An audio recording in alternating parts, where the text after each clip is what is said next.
this Montreal beer review. I was actually back from my trip to Russia last week and a half ago, but I couldn't really get back into reviewing right away, not because of school or anything. It's just my friend dropped my camera last weekend to be exact, and fell onto ice with the shutter wide open, and didn't fracture the thing, but doesn't work, and might be fixing that sometime with a service centre. My friend offered to pay for that, but in the meantime decided to get a new camera, a bit better, and this one's a Canon, and it's supposed to shoot HD video. So, well, you're watching this right now, you probably know how good or bad the quality is, but I'll see about it in the future. So far it seems pretty decent, better than my old camera anyway, especially with the lighting. I usually had to bring in an extra light, sitting like in this soft setting, but I think this time it's going to be fine.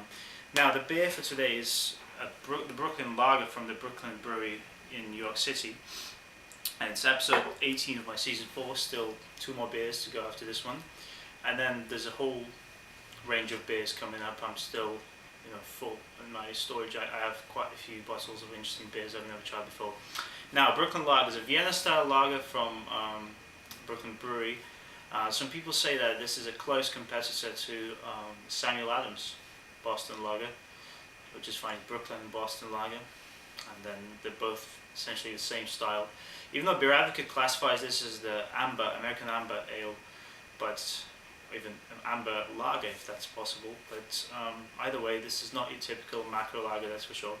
Brooklyn Brewery got founded in 1987, so they've been brewing beer for quite a few years. For a craft brewery, that's quite a good history. And the good thing about them, what I really respect them for, and I've never tried the beers, but I really respect them stuff like that, is that they built quite a good name and reputation outside of the country as well, being fairly acquired, fairly good following in their own country. They do a really good amount of exporting as well. And just looking at the bottle, this one's from Ontario, but it's made for many other markets. It says the same things in different languages, like I think Swedish or Norwegian, Hebrew and Italian, just to name a few.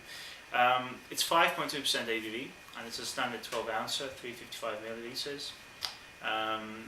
I also got their black chocolate stout from the same brewery. I got 2 bottles. One is going to be aged, and the other one probably you'll see me review that in the nearest few weeks to come, I guess. But yeah, let's talk about the style briefly and review the beer. So I'm going to open the bottle now. It's a nice cap they have, and sometimes for the other beers I've seen they use the same logo but with a different color to it. If you're interested in more intense and more complex beers from the same brewery, check out Barry's beer reviews and Barry's blogs. He's actually gone to the brewery, and he's got some nice beer samples, like the Black Ops, for instance. While I open this bottle, now Vienna-style lagers are, as you might have probably guessed from the name, originated in Austria, in Vienna, in the middle of the 19th century, and pouring this into my American pint glass. They're usually dark in colour, as you'll see in a sec, and the malts and the hops are usually more pronounced. Sometimes all the Oktoberfests, for some reason they are sometimes classified as Vienna-style lagers, but some people would argue that those are Marzens. But either way, these are tastier versions of typical lager, really. Now we've got ourselves very carbonated beer. It's a copper kind of colour, clear, and light brown head to it. Pretty nice. The hops are very well pronounced, like in a pale ale, for instance. In fact, I would think this is more of a pale ale or IPA. But the caramel, toffee-ish kind of background, I guess it shows that this is not quite an ale. But very, very juicy kind of citrusy hops is probably the prominent note. A bit of fruit, I guess. Cherries, maybe plums, apple. But this is So far, this is more intense in terms of smell if you compare it to Samuel Adams. But cheers, I'll give it a try.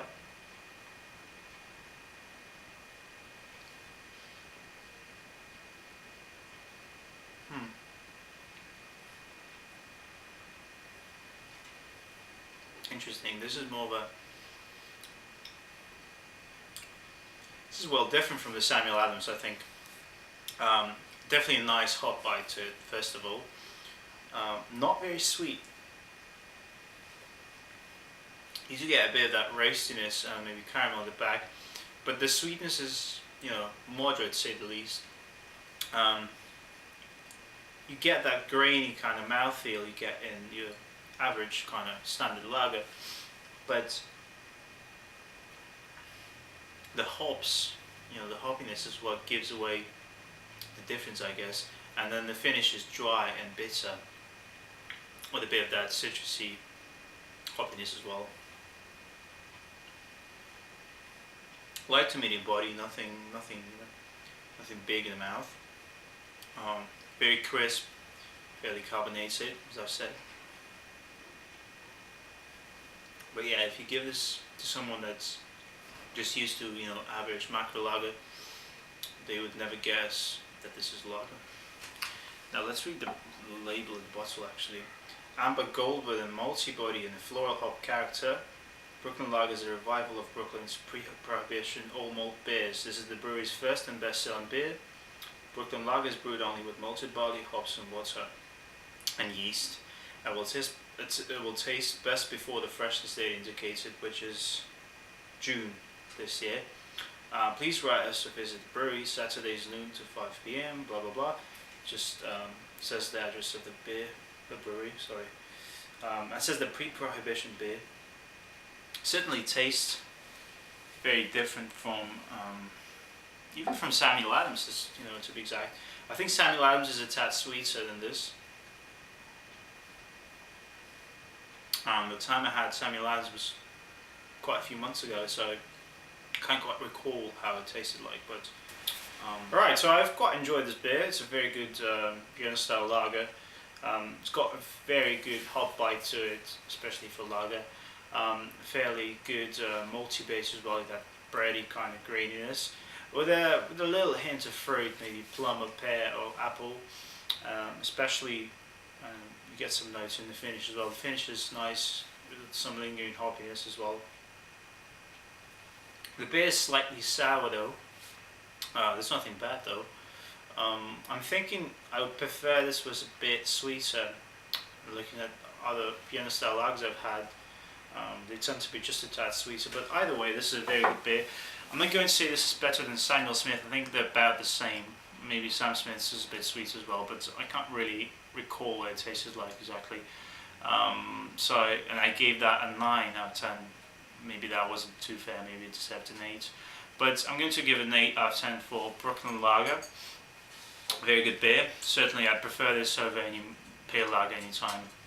And I've actually seen this, I flew to Russia through JFK in New York, and they have this in the cafes there actually. That's nice. Pretty good head retention by now. It's not as impressive as it was in the beginning, but yeah, beautiful beer. Not something mind-blowing, but very, very good quality beer. So that's it for this episode. I'm hoping to be back on tracks with regular beer reviews starting next week, or this week actually. And actually my first anniversary on YouTube is coming really soon. In less than a week it'll be a year since I posted my first video. So I'll probably celebrate that with a special beer. I'm not sure if I will, but that's likely to happen. But either way, stick to good beer guys, and I'll see you guys next time.